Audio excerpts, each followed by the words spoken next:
नमस्कार दोस्तों, स्वागत है आप सभी लोग का बायोलॉजिकल क्लासिफिकेशन के आखिरी लेक्चर में। आज की इस वीडियो में हम लोग बात करने वाले हैं जो पिछले लेक्चर में छूट गया था। क्या छूटा था? वायरस, वायरॉइड्स और प्रियॉन्स के बारे में जो छूट गए थे उनको हमने कवर नहीं किया था। आज के इस लेक्चर में हम लोग उसे कम्प्लीटली कवर करेंगे। तो चलिए स्टार्ट करते हैं। तो जब टॉपिक ख़त्म हुआ था तो हमने आपसे कुछ लिमिटेशन ऑफ 5 किंगडम क्लासिफिकेशन के बारे में बात की थी कि देखो भैया, सारे किंगडम्स में कहीं ना कहीं लिमिटेशंस थी, तो 5 किंगडम क्लासिफिकेशन में भी कुछ लिमिटेशंस थी। अब उनमें लिमिटेशंस क्या थी? तो सबसे पहला लिमिटेशन ये था कि जो लाइकन नाम का एक सिम्बियोटिक प्राणी है, लाइकन नाम का जो एक सिम्बियोटिक प्राणी है जो कि दिखाता है कि इसमें एलगी और फंजाई में, उसको 5 किंगडम क्लासिफिकेशन में कोई जगह नहीं दी गई थी। ठीक है, उसको 5 किंगडम क्लासिफिकेशन में कोई जगह नहीं मिली थी। उसी प्रकार से कुछ ए सेलुलर ऑर्गेनिज्म थे, मतलब ऐसे ऑर्गेनिज्म जिनके पास कोई भी सेल नहीं था, उनको भी कोई जगह नहीं दी गई थी 5 किंगडम क्लासिफिकेशन में। ठीक, वो थे वायरस, वायरॉइड, प्रियॉन्स। इनको भी कोई जगह नहीं दी गई थी। ठीक, क्योंकि भैया इनके पास साइटोप्लाज्म था नहीं, तो इनको लिविंग कंसीडर नहीं। अब देखो, साइटोप्लाज्म नहीं था तो इनमें मेटाबॉलिज्म नहीं हो सकती है। अब जब मेटाबॉलिज्म ही नहीं हो सकती है तो मेटाबॉलिज्म को तो हम भाई सब प्राइमरी क्राइटेरिया मानते हैं कि लिविंग होने का। तो मतलब ये कैसे होगा? ये हो गए नॉन लिविंग। ठीक है, अब ये नॉन लिविंग हो गए तो इनको ये बोल दिया गया कि इनको भी 5 किंगडम क्लासिफिकेशन में भैया क्लासिफाई नहीं कर सकते हम, ये हमसे बाहर की बात है। ठीक है, तो अब इन्हीं को हम डिटेल में पढ़ेंगे कि भाई सब वायरस क्या है, वायरॉइड क्या है, प्रियॉन्स क्या है और लाइकन क्या है। ठीक है, तो चलिए स्टार्ट करते हैं सबसे पहले वायरस से। तो देखो, वायरस को पॉइजनस फ्लूइड कहा जाता है या फिर वेनम बोला जाता है। ठीक है, क्या बोला जाता है? पॉइजनस फ्लूइड या फिर वेनम। ठीक, अब इसमें कुछ साइंटिस्ट लोगों की करामात थी जिससे इसका ये नाम पड़ा। अब देखो, एक साइंटिस्ट थे जिनका नाम था लुइस पास्चर। क्या नाम था इनका? Louis Pasteur. ठीक, इन्होंने एक थ्योरी दी थी, जर्म थ्योरी ऑफ डिजीज। ठीक, इन्होंने एक थ्योरी दी थी जिसका नाम था जर्म थ्योरी ऑफ डिजीज। ठीक, अब जर्म थ्योरी ऑफ डिजीज कहती क्या है? तो वो ये कहती है कि कोई भी बीमारी, कोई भी डिजीज अगर किसी भी ऑर्गेनिज्म में अगर हो रही है, ठीक, किसी भी लिविंग ऑर्गेनिज्म में अगर कोई भी डिजीज हो रही है, तो उसके पीछे का जो जिम्मेदार है, जो कल्प्रिट है, ठीक है, जिसकी वजह से वो सारी चीजें हो रही है, वो कोई ना कोई एक माइक्रो ऑर्गेनिज्म ही होगा। उन्होंने ये बात बोली, ठीक, और उसको प्रूफ भी किया, और उन्होंने उस चीज का नाम दे दिया जर्म। ठीक है, क्या बोल दिया कि भाई साहब जो माइक्रो ऑर्गेनिज्म है वो एक जर्म है। ठीक, और इसी के वजह से सारी समस्याएं, सारी परेशानियां खड़ी हो रही हैं। तो इसी थ्योरी को नाम दे दिया गया जर्म थ्योरी ऑफ डिजीज। मतलब कोई भी बीमारी होगी तो उसका एक कॉजल ऑर्गेनिज्म होगा, और उस कॉजल ऑर्गेनिज्म को हम माइक्रो ऑर्गेनिज्म कहेंगे, और उसी माइक्रो ऑर्गेनिज्म को नाम दे दिया गया जर्म। ठीक, तो लुइस पास्चर के टाइम पर, ठीक है, जो सबसे स्मॉलेस्ट जर्म कंसीडर किया जाता था वो कंसीडर किया जाता था बैक्टीरिया को। ठीक है, कि भैया बैक्टीरिया से छोटा कोई भी अभी तक ऑर्गेनिज्म नहीं है, तो वो सबसे स्मॉलेस्ट जर्म कंसीडर किया जाता था लुइस पास्चर के टाइम तक। ठीक, मतलब बैक्टीरिया से छोटा कोई भी स्मॉलेस्ट जर्म और अवेलेबल नहीं था। ठीक है, यहां तक तो बात काफी अच्छी खासी थी, काफी क्लियर थी। ठीक है, लेकिन इन्हीं के टाइम के आसपास में एक बीमारी पैदा हुई टोबैको प्लांट में। ठीक, जो तंबाकू के पौधे थे उनमें एक बीमारी लगनी चालू हो गई। ठीक है, अब ये जो बीमारी थी, इस बीमारी का नाम था टोबैको मोज़ेक डिजीज। क्या नाम था? Tobacco mosaic disease. ठीक, मतलब इसमें मोज़ेक लाइक स्ट्रक्चर बनने लगते थे उसके लीव्स में, तो इसीलिए उसका नाम पड़ गया टोबैको मोज़ेक डिजीज। ठीक, लेकिन अब इन्होंने पता करने की कोशिश वगैरह की, लेकिन पता नहीं चल पाया भैया कि ये जो टोबैको मोज़ेक डिजीज है ये किस जर्म की वजह से हो रहा है। ठीक है, ये उसको पता नहीं कर पाए। ठीक है, कि टोबैको मोज़ेक डिजीज किस जर्म की वजह से या फिर किस ऑर्गेनिज्म की वजह से हो रहा था, लुइस पास्चर इस बात का पता नहीं लगा पाए। ठीक है भैया, कुछ समय बीता, 1892 की बात है। एक दूसरे साइंटिस्ट थे जिनका नाम था दिमित्री आइवोन्स्की। ठीक है, एक दूसरे साइंटिस्ट थे 1892 में जिनका नाम था दिमित्री आइवोन्स्की। ठीक, इन्होंने क्या किया? इन्होंने इस टोबैको मोज़ेक डिजीज वाले लीफ को लिया, मतलब वो पत्ता लिया जिसमें वो बीमारी लगी हुई थी। ठीक, अब उस पत्ते को क्या किया? इन्होंने पेस्ट बना दिया। ठीक, उस पत्ते की इन्होंने चटनी बना दी, और चटनी को क्या किया? एक फिल्टर में डाल करके फिल्टर कर दिया। एक फिल्टर में डाल के फिल्टर कर दिया। अब देखो ये जो फिल्टर था, ये फिल्टर ऐसा फिल्टर था कि ये उस टाइम पर जो सबसे स्मॉलेस्ट ऑर्गेनिज्म था उनको छानने के लिए बनाया गया था। ठीक है, कि जैसे हम चाय छानते हैं ना तो चाय पत्ती अलग हो जाती है और चाय अलग हो जाती है, तो उसी तरीके से ये जो फिल्टर था ये बेसिकली बैक्टीरिया को अलग करने के लिए बनाया गया था। ठीक है, कि ये सबसे स्मॉलेस्ट है उस टाइम तक के लिए, तो अगर इसमें हम कोई भी ऐसी चीज़ डालेंगे जिसमें बैक्टीरिया होगा, ठीक, तो बैक्टीरिया इसमें फंसा रह जाएगा और वो चीज़ बाहर आ जाएगी। ठीक, लेकिन जब इन्होंने इस पेस्ट को उस फिल्टर में डाला तो भैया सारा का सारा मटेरियल बाहर आ गया, फिल्टर में कुछ बचा ही नहीं। ठीक, फिल्टर में कुछ बचा ही नहीं, सारा का सारा मटेरियल बाहर आ गया। ठीक, अब जब सारा का सारा मटेरियल बाहर आ गया तो दिमित्री इवानोव्स्की ने कहा कि भैया हमें ऑर्गेनिज्म का तो नहीं पता चल रहा, ठीक, लेकिन ये जो फ्लूइड है ना, ये जो फ्लूइड है ना, यही लग रही है कि ये पॉइजनस फ्लूइड है। ठीक, इसी की वजह से ये बीमारी हुई। देखो इन्होंने कंफर्म नहीं किया कि ये बीमारी इसी की वजह से हुई है, बस इन्होंने देखो एनसीईआरटी में बोला हुआ है भैया, ठीक है, कि ये फ्लूइड पॉइजनस फ्लूइड और वेनम नाम का जो शब्द है ये दिमित्री इवानोव्स्की ने ही दिया था। ठीक है, लेकिन अब आप दूसरी किताबें पढ़ोगे तो उसमें किसी दूसरे साइंटिस्ट का नाम आता है। ठीक है, तो पॉइजनस फ्लूइड नाम दिया उसको, और इसी पॉइजनस फ्लूइड को उन्होंने क्या बोला कि ये वायरस है। क्या बोला भैया कि ये वायरस है, एक ऐसा ऑर्गेनिज्म है जो इस फिल्टर में क्या हो रहा है, पकड़ा नहीं जा रहा है, और उसी को इन्होंने नाम दे दिया पॉइजनस फ्लूइड, क्योंकि इसका पेस्ट बना हुआ था तो ये नीचे फ्लूइड के फॉर्म में था, तो पॉइजनस फ्लूइड, या फिर इसी को बोल दिया वेनम, मतलब जहर है भैया ये। ठीक है, तो क्या क्या हुआ, वायरस था, इसको पॉइजनस फ्लूइड कहा गया, वेनम कहा गया, किनके द्वारा कहा गया, दिमित्री इवानोव्स्की के द्वारा कहा गया 1892 में, जब लुईस पास्चर ने जर्म थ्योरी ऑफ डिजीज दी थी, मतलब कोई भी माइक्रो ऑर्गेनिज्म होगा वो डिजीज कॉज करेगा, और उसको नाम दिया गया जर्म। उस टाइम पे जो सबसे स्मॉलेस्ट जर्म माना जाता था या फिर जाना जाता था वो बैक्टीरिया था। उसी समय पे टोबैको प्लांट में एक बीमारी हुई जिसका नाम पड़ा टोबैको मोज़ेक डिजीज, लेकिन इसका जर्म पता नहीं चल पा रहा था। तो दिमित्री इवानोव्स्की ने क्या किया, इसी लीफ को लेकर के पेस्ट बनाया, उसको फिल्टर किया, लेकिन फिल्टर में कुछ निकला नहीं और सारे फिल्ट्रेट बाहर आ गए, तो इसी फिल्ट्रेट को उन्होंने नाम दे दिया पॉइजनस फ्लूइड या फिर वेनम, बाद में जिसको वायरस के नाम से जाना गया। ठीक, अब इन्हीं के कुछ सालों बाद 1892 से 1898 के बाद, मतलब 6 सालों बाद, एक दूसरे साइंटिस्ट है जिनका नाम था एम डब्ल्यू बिजरिंग। ये भी उसी चीज़ पे पढ़ाई कर रहे थे, ये भी उसी चीज़ पे काम कर रहे थे। इन्होंने कहा रुको हम एक काम करते हैं, हम उस पॉइजनस फ्लूइड को लेते हैं और उसको एक हेल्दी प्लांट पर डालते हैं। ठीक, उन्होंने क्या किया, उन्होंने उस पॉइजनस फ्लूइड को लिया, ठीक, जो कि बनाया गया था किससे, टोबैको मोज़ेक डिजीज वाले लीफ से, और उसको एक हेल्दी टोबैको प्लांट पर डाल दिया। ठीक, अब जब हेल्दी टोबैको प्लांट पर डाला तो कुछ समय बाद देखा कि वो प्लांट भी कैसा हो गया, इन्फेक्टेड हो गया, और उस प्लांट पर भी टीएमडी डिजीज हो गई, मतलब टोबैको मोज़ेक डिजीज उस प्लांट पर भी हो गई। ठीक, तो उन्होंने कहा भैया ये जो पॉइजनस फ्लूइड है ना, ये कैसा है, ये इन्फेक्शियस है, मतलब ये पॉइजनस फ्लूइड ही कल्प्रिट है जो इन्फेक्शन कॉज कर रहा है, इसीलिए इसको बोल दिया कि भैया ये इन्फेक्शियस है, और एक टर्म दे दिया कंटेजियम वाइवम फ्लूइडम। ऐसा नहीं लग रहा कि संस्कृत का कोई श्लोक बना दिया। ठीक है, कंटेजियम वाइवम फ्लूइडम। ठीक है, तो नाम दे दिया गया उसको कंटेजियम वाइवम फ्लूइडम। देखो कंटेजियम का मतलब होता है इन्फेक्शियस, वाइवम का मतलब होता है लिविंग, और फ्लूइडम का मतलब होता है फ्लूइड, मतलब एक ऐसा ऐसा फ्लूइड जो कि लिविंग है, एक ऐसा फ्लूइड जो कि लिविंग है और इन्फेक्शन कॉज कर रहा है। ठीक, लेकिन भैया ये भी नहीं बता पाए कि इस फ्लूइड के अंदर आखिर है क्या। ठीक, ये भी नहीं बता पाए कि इस फ्लूइड के अंदर आखिर है क्या। और दूसरी किताबें पढ़ो तो यही वो साइंटिस्ट थे जिन्होंने वो नाम दिया था पॉइजनस फ्लूइड या फिर वेनम। ठीक है, यही वो साइंटिस्ट थे जिन्होंने वो नाम दिया था, लेकिन एनसीईआरटी में उसके बारे में दिया हुआ, तो हम उसी को मानेंगे भैया कि वही थे। ठीक,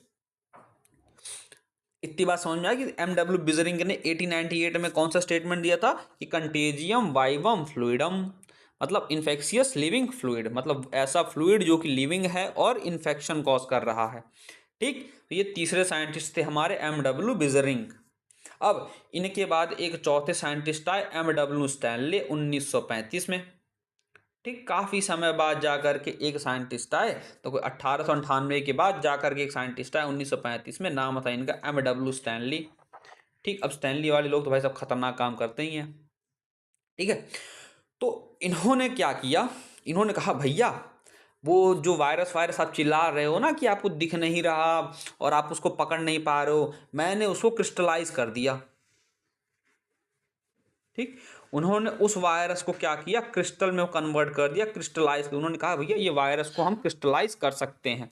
ठीक है, अब जब इन्होंने उसको क्रिस्टलाइज कर दिया तो लोगों ने कहा भैया अच्छा क्रिस्टलाइज तो कर दिया, लेकिन जरा इसके स्ट्रक्चर के बारे में भी तो बताओ हमें कि इसका स्ट्रक्चर दिखता कैसा है। ठीक, तो उन्होंने बताया फिर भैया कि देखो उसका जो स्ट्रक्चर है उसमें दो चीज़ें पाई जा रही हैं। ठीक, उसमें दो चीजें पाई जा रही हैं, एक पाई जा रही है प्रोटीन की कवरिंग और एक पाया जा रहा है उसमें न्यूक्लिक एसिड। ठीक, एक पाई जा रही है उसकी आउटर बॉडी जो कि प्रोटीन की बनी हुई है और उसका नाम है कैप्सिड। क्या नाम है, कैप्सिड। ठीक, और इसी कैप्सिड के अंदर मौजूद है उनका जेनेटिक मटेरियल जो कि है न्यूक्लिक एसिड। वो या तो डीएनए हो सकता है या तो आरएनए हो सकता है, लेकिन दोनों एक साथ कभी नहीं हो सकता, नेवर बोथ। ठीक, या तो वो डीएनए हो सकता है या तो वो आरएनए हो सकता है, लेकिन वो दोनों नहीं हो सकते कभी भी। ठीक, अब इन दोनों के होने के बावजूद भी देखो उसके पास एक कवरिंग थी, उसके पास जेनेटिक मटेरियल था, लेकिन इसके बावजूद भी उनके पास कोई साइटोप्लाज्म मौजूद नहीं था।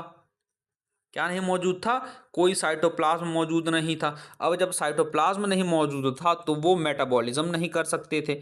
अब जब वो मेटाबॉलिज्म ही नहीं कर सकते थे तो भैया वो तो लिविंग हुए नहीं, वो तो नॉन लिविंग की कैटेगरी में आ गए। तो भैया बात ये आई कि अगर वो नॉन लिविंग हैं तो वो जीते कैसे हैं, वो अपना काम कैसे चलाते हैं। तो यहाँ पे फिर बताया गया कि देखो ये जो वायरस है ये एक होस्ट सेल को पकड़ता है। किसको पकड़ता है, एक होस्ट सेल को पकड़ता है। सपोज करो ये होस्ट सेल ह्यूमन का है। ठीक है, हम कह रहे हैं कि चलो मान लेते हैं कि होस्ट सेल किसका है, ह्यूमन का होस्ट सेल है। तो अब इसने क्या किया, इसने उस होस्ट सेल के मैकेनिज्म पर कर लिया कब्जा। ठीक, कब्जा कर लिया। उसके पास मौजूद था साइटोप्लाज्म सेल के पास। अब साइटोप्लाज्म है तो मतलब वो मेटाबॉलिज्म भी कर सकता है। ठीक, और मतलब वो कैसा हो गया, लिविंग भी है। तो हमारा सेल कैसा है, लिविंग है, क्योंकि उसके पास मेटाबॉलिज्म, और मेटाबॉलिज्म का मतलब उसके पास साइटोप्लाज्म है। तो ये जो वायरस है इसी साइटोप्लाज्म का इस्तेमाल करके मेटाबॉलिज्म करता है और अपने आप को कैसा कर लेता है, लिविंग कर लेता है। और लिविंग कर लिया तो भैया बस अपनी धड़ाधड़ कॉपीज बनाना स्टार्ट करता है ये। ठीक, और कॉपीज बनाना, एक बार कॉपीज बनाने लग गया फिर ये दूसरे को इन्फेक्ट करेगा, दूसरे से तीसरे को इन्फेक्ट करेगा, ऐसे ऐसे ये अपनी कॉलोनी को बढ़ाता चला जाता है। ठीक, तो इसका मतलब ये क्या है, ये एक ऑब्लिगेट इंट्रासेलुलर पैरासाइट है। क्या है, ऑब्लिगेट इंट्रासेलुलर पैरासाइट। देखो पैरासाइट का मतलब क्या हुआ कि किसी दूसरे लिविंग ऑर्गेनिज्म पर डिपेंड है। हाँ भैया उसको इसको एक होस्ट सेल चाहिए अपने आप को जिंदा रखने के लिए। ये इंट्रासेलुलर है मतलब ये सेल के अंदर रहेगा। हाँ भैया सेल के अंदर भी है। ठीक, और ये ऑब्लिगेट है मतलब ये स्ट्रिक्ट है, इसको इस जगह बांध दिया गया है कि भैया तुम सिर्फ और सिर्फ इंट्रासेलुलर ही रहोगे, एक्स्ट्रा सेलुलर नहीं हो सकते तुम। अगर तुम्हें जिंदा रहना है तो तुम्हें सिर्फ और सिर्फ जिंदा रहने के लिए एक सेल को कब्जाना पड़ेगा और उस सेल के अंदर ही तुम जिंदा रह पाओगे, बाहर आने पर तुम नॉन लिविंग हो जाओगे। ठीक, ये बात कही गई किसके बारे में, वायरस के बारे में। ठीक है, अब देखो बाहर नॉन लिविंग है, अंदर लिविंग है, तो इसीलिए इसको कनेक्टिंग लिंक बोला गया between living and non living की। मतलब एक जीवित और एक मृत चीज के बीच में अगर कोई कनेक्शन है तो वो कनेक्शन कौन सा है, वायरस का है। ठीक, तो वायरस के बारे में इतनी बातें समझ में आ गई। एक बार साइंटिस्ट को रिपीट कर लेते हैं हम सभी साइंटिस्ट को। ठीक, तो सबसे पहले साइंटिस्ट है लुइस पास्चर, जिन्होंने जर्म थ्योरी ऑफ डिजीज दी। इन्होंने बताया कि भाई साहब कोई डिजीज अगर कॉज होती है तो उसका एक माइक्रो ऑर्गेनिज्म होता है और एक माइक्रो ऑर्गेनिज्म को उन्होंने नाम दिया जर्म। और जो स्मॉलेस्ट जर्म उस समय तक जाना जाता था उसका नाम था बैक्टीरिया। उस समय टोबैको प्लांट में एक बीमारी हुई जिसका नाम था टोबैको मोज़ेक डिजीज, लेकिन उसके जर्म के बारे में पता नहीं चल पा रहा था। अब दूसरे साइंटिस्ट आए डिमित्री एबोन्स्काई 1892 में इन्होंने उस जो हमारा TMD लीव था, टोबैको मोज़ेक का लीव था, उसको इन्होंने पेस्ट बनाया, फिल्टर में डाला, फिल्टर में कुछ नहीं मिला, जो फ्लूइड मिला उसी फ्लूइड को नाम दे दिया गया इन्होंने पॉइजनस फ्लूइड या फिर वेनम, जिसको बाद में वो वायरस नाम पड़ गया, वीरुस सहस्त्रबुद्धेई वायरस। अब तीसरे साइंटिस्ट थे MW बेजरिंग 1898 में, इन्होंने उसी पॉइजनस फ्लूइड को लिया, एक हेल्दी प्लांट पर डाला, हेल्दी प्लांट में इन्फेक्शन हो गया। अब जब इन्फेक्शन हो गया तो कहा गया भाई ये जो पॉइजनस फ्लूइड है ये इन्फेक्शियस है, और एक टर्म दिया कंटेजियम वाइवम फ्लूइडम, मतलब इन्फेक्शियस लिविंग फ्लूइड, ऐसा फ्लूइड जो कि लिविंग है और इन्फेक्शन कॉज कर रहा है। लेकिन इस फ्लूइड में क्या है अभी भी ये पता नहीं चल पाया। तो एक चौथे साइंटिस्ट आए MW स्टैनले 1935 में, इन्होंने उसी फ्लूइड में मौजूद वायरस को क्या कर दिया, क्रिस्टलाइज कर दिया, कह दिया भाई इसको क्रिस्टलाइज कर सकते हैं हम। और इसके स्ट्रक्चर में दो चीज़ें पाई जा रही हैं, एक पाया जा रहा है प्रोटीन की कवरिंग, ये जो आउटर लेयर की कवरिंग है जो कि प्रोटीन की बनी हुई है, और इसको हम कैप्सिड कहेंगे, और एक न्यूक्लिक एसिड पाया जाएगा, या तो ये DNA हो सकता है या फिर ये RNA हो सकता है, दोनों कभी नहीं हो सकता। अब इन दोनों होने के बावजूद भी इसके पास कोई साइटोप्लाज्म नहीं था, तो कोई मेटाबॉलिज्म नहीं कर पाया, और ये हमेशा के लिए नॉन लिविंग रह गया। लेकिन भाई वायरस तो इन्फेक्शन करता ही करता है कहीं ना कहीं, तो इसका मतलब क्या हुआ, तो इसका मतलब ये है कि भैया वो एक पैरासाइट है और वो सेल के अंदर रहता है, और इसके लिए वो प्रतिबद्ध है कि वो सेल के अंदर ही रह करके अपना सारा काम करेगा। तो उसके लिए उसको एक चाहिए होस्ट सेल, होस्ट सेल के मैकेनिज्म को ये कब जाता है, उसके साइटोप्लाज्म का इस्तेमाल करता है, मेटाबॉलिज्म करता है और जिंदा हो जाता है। तो इसका मतलब ये है कि ये कनेक्टिंग लिंक है between living and non living. अब इसके अलावा जरा हम वायरस के बारे में थोड़ी सी और जानकारियाँ ले लें। देखो वायरस की प्रोटीन होती है वो कैप्सिड की बनी हुई होती है, न्यूक्लिक एसिड होता है, वो DNA या फिर RNA हो सकता है। अगर इसी कैप्सिड को हम थोड़ा सा जूम करके देखें, क्या करें, जूम करके देखें, ठीक है, जूम करके देखें तो ये छोटे छोटे छोटे छोटे इस तरीके के कुछ यूनिट्स से मिल करके बना हुआ होता है। ठीक, इस तरीके के कुछ यूनिट्स से मिल करके ये बना हुआ होता है हमारा कैप्सिड, और उसके एक यूनिट को, उसके हटो यार, उसके एक यूनिट को हम क्या बोलते हैं, कैप्सोमियर बोलते हैं। क्या बोलते हैं, कैप्सोमियर बोलते हैं। अब ये जो कैप्सोमियर का अरेंजमेंट है वो या तो हेलिकल हो सकता है या तो पॉलीहेड्रल हो सकता है। ठीक, और अगर हेलिकल हुआ तो एनसीईआरटी में एग्जांपल दिया हुआ है TMV का, मतलब टोबैको मोज़ेक वायरस, वो वायरस जो टोबैको में मोज़ेक डिजीज कॉज कर रहा है। ठीक, इतना पता हो गया। अब ये हमें पता है कि जो वायरस है वो एक पैरासाइट है, और कैसा पैरासाइट है, इंटरसेलुलर पैरासाइट है। मतलब भैया उसको एक सेल की आवश्यकता होगी, तो अगर वो प्लांट का सेल हुआ, ठीक, तो उस वायरस को हम बोलेंगे प्लांट वायरस। ठीक, अगर वो एनिमल का सेल हुआ तो उसको बोलेंगे हम एनिमल वायरस, और अगर वो बैक्टीरिया का सेल हुआ तो उस वायरस को बोलेंगे हम बैक्टीरियोफेज। क्या बोलेंगे, बैक्टीरियोफेज। अब देखो प्लांट वायरस का जो न्यूक्लिक एसिड होता है वो सिंगल स्टैंडर्ड RNA होता है। ठीक, चाहे देखो चाहे तो DNA होगा चाहे RNA होगा, तो प्लांट वायरस में जो न्यूक्लिक एसिड होगा वो सिंगल स्टैंडर्ड RNA होगा। वहीं एनिमल सेल में जो एनिमल वायरस में जो न्यूक्लिक एसिड होगा वो या तो सिंगल स्टैंडर्ड RNA हो सकता है, या तो डबल स्टैंडर्ड RNA हो सकता है, या फिर डबल स्टैंडर्ड DNA हो सकता है। ठीक है, देखो ये किस तरीके से अपडेट होता चला जा रहा है, मतलब या तो सिंगल स्टैंडर्ड RNA रहेगा प्लांट में, सिंगल स्टैंडर्ड के साथ साथ डबल स्टैंडर्ड और डबल स्टैंडर्ड DNA, ये तीनों हो सकते हैं एनिमल में। लेकिन बैक्टीरियोफेज में ये प्राइमरली कैसा होता है, डबल स्टैंडर्ड DNA होता है। क्या होता है, डबल स्टैंडर्ड DNA होता है। अब अगर यही जो वायरस है वो एनिमल में पैथोजेनी कर रहा है, ठीक है, मतलब एनिमल सेल में जाकर के डिजीज कॉज कर रहा है, उसके कुछ एग्जाम्पल जैसे मम्स हो गया, स्मॉल पॉक्स हो गया, हर्पीस हो गया, इन्फ्लुएंजा हो गया, रूबियोला हो गया, ठीक, एड्स कॉज करने वाला HIV वायरस हो गया, अभी कोरोना आया था, कोरोना वायरस हो गया, और मीजल्स हो गया। ये कुछ एग्जाम्पल थे उन डिजीज कॉजिंग पैथोजन के जो कि क्या है, हमारे वायरस हैं। ठीक, और ये सारे डिजीज किस में हो रहे हैं, एनिमल्स में हो रहे हैं। ठीक है, अब अगर हम कुछ प्लांट्स की बात कर लें कि प्लांट्स में जो डिजीज हुए उनके हमें कुछ सिम्टम्स देखने को मिलते हैं इन वायरसेस की वजह से। तो वो सिम्टम क्या है, हमें स्टंटेड ग्रोथ देखने को मिलेगी, मतलब हमें रुकी हुई ग्रोथ देखने को मिलेगी। इसके अलावा मोज़ेक फॉर्मेशन होगा जैसे कि TMV में हुआ। ठीक, इसके अलावा लीफ रोलिंग और लीफ कर्लिंग होगी। इसके अलावा हमें एलोइंग और वेन क्लियरिंग जैसे सिम्टम्स देखने को मिलेंगे। किसकी वजह से, एक वायरस की वजह से, अगर ये प्लांट को इन्फेक्ट करता है तो। ठीक, अब एनसीईआरटी में अगला जो पॉइंट दिया गया है वो दिया गया हुआ है वायरॉइड्स के बारे में। तो वायरॉइड्स के बारे में क्या बताया गया है कि वायरॉइड्स जो होते हैं वो एक ऐसे पार्ट, ये जो वायरॉइड था ये इन्होंने ढूंढा था, टियोडाइनर ने ढूंढा था 1971 में। ठीक, 1971 में इन्होंने ये बताया कि एक पार्टिकल है जो कि वायरस से भी क्या है, स्मॉलर है। ठीक, और इसके पास इन्फेक्शन करने के लिए सिर्फ और सिर्फ एक इन्फेक्शियस आरएनए है। क्या है, इन्फेक्शियस आरएनए है। अब देखो वायरस के पास तो भाई सब न्यूक्लिक एसिड और प्रोटीन कोड दोनों होता है। अगर प्रोटीन कोड को उतार दिया जाए तो जो बचा न्यूक्लिक एसिड वही हमारा क्या होता है, एक वायरॉइड होता है। मतलब अगर उसका न्यूक्लिक एसिड ही कैसा हो जाए, इन्फेक्शियस हो जाए, तो वो हमारा क्या कहलाएगा, वायरॉइड कहलाएगा। ठीक, तो इससे एक डिजीज होती है जिसको बोलते हैं हम पोटैटो स्पिंडल ट्यूबर डिजीज। ठीक, और ये जो इन्फेक्शियस आरएनए है ये लो मॉलिक्यूलर वेट में होता है। कैसा होता है, लो मॉलिक्यूलर वेट में। ठीक, तो ये सारी बातें थी वायरॉइड्स के बारे में। अब इसके अलावा अगर हम बात करें प्रियॉन्स की, ठीक है, तो एनसीईआरटी में अगला पॉइंट दिया प्रियॉन्स के बारे में। इसको बोला गया है कि these are abnormally folded infectious protein. मतलब यह एबनॉर्मली फोल्ड किए हुए इन्फेक्शियस प्रोटीन है। देखो वायरस में ये दोनों चीज़ें इन्फेक्शन एक साथ कॉज करती थी, मतलब उसका न्यूक्लिक एसिड भी उसका प्रोटीन भी। ठीक, वहीं वायरॉइड्स में सिर्फ और सिर्फ ये न्यूक्लिक एसिड जाकर के इन्फेक्शन कॉज कर रहा है।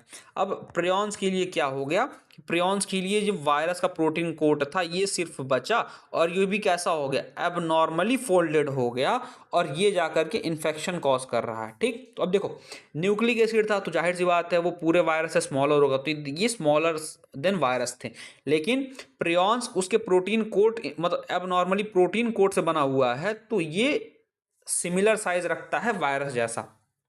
ठीक, तो वायरस था, अगर हम न्यूक्लिक एसिड को सिर्फ बोल दें तो वो वायरॉइड्स कहलाएगा। अगर वहीं जो इसका प्रोटीन था वो एबनॉर्मली फोल्ड हो जाए तो वो क्या कहलाएगा, प्रियॉन्स कहलाएगा। अब ये क्या करते हैं, ये डिजीज कॉज करते हैं जिनको हम बोलते हैं न्यूरल डीजनरेशन डिजीज। मतलब ब्रेन में जाकर के डीजनरेशन कॉज करते हैं। ठीक, कौन कॉज करता है, प्रियॉन्स कॉज करता है। एनसीईआरटी में दो एग्जाम्पल दिए हुए हैं। पहला है मैड काउ डिजीज। ठीक, क्या नाम दिया है, मैड काउ डिजीज, जिसको हम बीएससी भी बोलते हैं, मतलब बोवाइन स्पॉन्जीफॉर्म एनसेफेलोपैथी। क्या बोलते हैं, बोवाइन स्पॉन्जीफॉर्म एनसेफेलोपैथी। ठीक, उसके अलावा ह्यूमंस में इसी का एक छोटा या बड़ा भाई भी कह सकते हो। ठीक है, बिल्कुल सिमिलर टाइप का ही एक और प्रियॉन होता है जो कि एक डिजीज कॉज करता है, जिसको हम बोलते हैं सीजेडी। क्या बोलते हैं, सीजेडी, मतलब सी आर जैकोब डिजीज। क्या बोलते हैं, सी आर जैकोब डिजीज। ठीक, वो इसी जो बीएससी कॉज करता है ना, वो इसी का छोटा भाई मान लो, जो सीजेडी करता है किन में, ह्यूमंस में। ठीक, और ये किन में करता है, काउज में करता है। ठीक है, तो ये है हमारा प्रियॉन्स। अब प्रियॉन्स के बाद जो अगला है वो है लाइकेंस। ठीक, तो लाइकेंस के बारे में क्या पता है हमें कि लाइकन जो है वो एक सिम्बियोटिक एसोसिएशन या फिर एक रिलेशनशिप होती है। ठीक, मतलब एक सिम्बियोटिक, मतलब दो ऑर्गेनिज्म के बीच में म्यूचुअल रिलेशनशिप है ये। और वो ऑर्गेनिज्म कौन कौन से हैं, पहला है एलगी और दूसरा है फंजाई। क्या है, पहला है एलगी और दूसरा है फंजाई। अब जो एलगी होता है उसको हम बोलते हैं फाइकोबायोन्ट।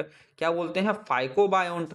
और जो फंजाई है उसको बोलते हैं हम माइकोबायोन्ट। तो माइको का मतलब होता है फंजाई और फाइको का मतलब होता है प्लांट लाइक। ठीक, तो एल्गी को हम जनरली प्लांट लाइक ही तो कहते हैं। ठीक, तो ये हो गया हमारा एल्गी। प्लांट लाइक क्यों बोलते हैं भैया, क्योंकि ये होता है ऑटोट्रॉपिक, ये कर सकता है फोटोसिंथेसिस और ये बना सकता है खाना। अब जब ये ऑटोट्रॉपिक हुआ, फोटोसिंथेसिस हुआ, खाना बना दिया, तो यही खाना ये जो हमारा फंजाई है ये इस्तेमाल करता है। ठीक, अब भैया देखो एल्गी तो फंजाई को खाना दे रहा, अब फंजाई को भी तो कुछ ना कुछ एल्गी को देना पड़ेगा।